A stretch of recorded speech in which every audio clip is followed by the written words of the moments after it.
Welcome to Btekt, David here, and earlier on I put out a video about developments with the Huawei ban, and it must have just been hours later that Trump decided to tell reporters that he will allow American companies to continue to sell to Huawei. So it seems like the ban is lifted, although the details are unclear at the moment, but Trump did say that he's doing it as a personal favour to President Xi. Have a listen to what he said. We did discuss numerous other things. We mentioned Huawei. I said we'll have to save that till the very end. We'll have to see.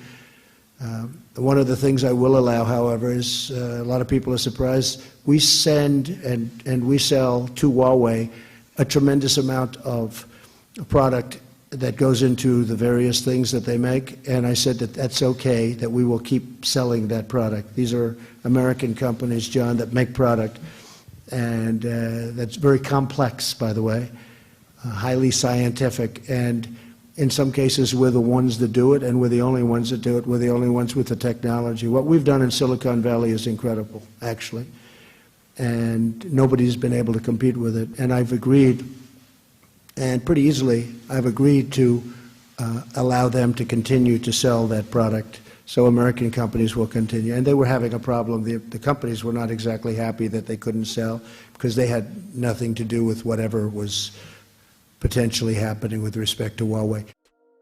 So it seems like a complete U-turn, but he hasn't exactly been clear with what's going to happen. As outlined in my last video, some companies found a loophole in the law which allowed them to sell certain products to Huawei. These were products that were not deemed to be a security risk, or where no more than 25% of the technology was of US origin. Things deemed a security risk include the operating system, so although he has given the green light for companies to continue to sell parts, as it stands at the moment, this might not include Google and its Android operating system.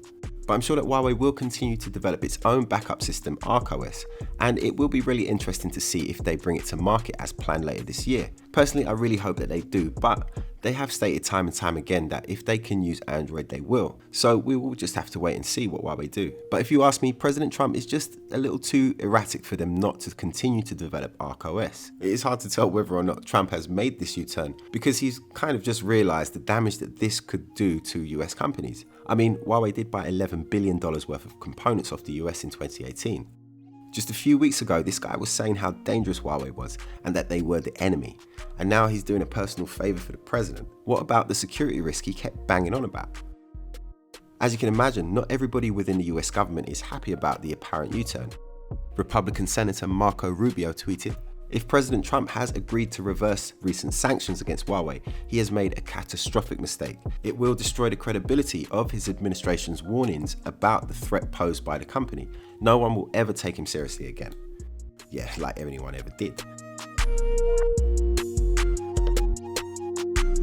Before I go, I want to say a big thank you to Direct Mobiles. 24 years of award-winning customer service, the place to go if you want the best deal on your phone. Check in the video description for a link or search directmobiles.co.uk. Stay tuned to Btekt for more updates. You can follow me on Facebook, Instagram and Twitter. It's at Btekt, because I'm pretty sure that this is not going to be the end of the story. Thanks for watching. My name's David. This is Btekt.